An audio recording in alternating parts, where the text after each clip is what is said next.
কেবল বাদশার পতনের মূল ঘটনা শুরু হলো। ভাই, নারায়ণগঞ্জের ভাইরা একটু ভালো করিয়া শোনেন।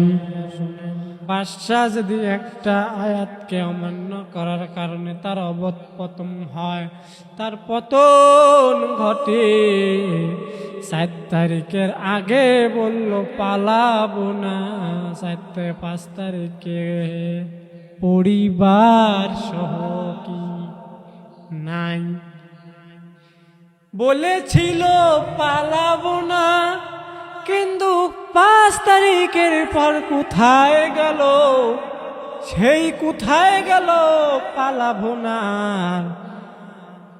এই কোথায় গেল সেই কথা, আর কোথায় আমার বাহাদুরি, কোথা হতে সে কোথায় গেল। মানুষগুলো খুঁজলে মেলে না তাদের, মানুষ মেলে শুধু কথাগুলো, কোথা হতে সে কোথা চলে যায়, তাকে দেখার মনে বড় সাজ জাগে।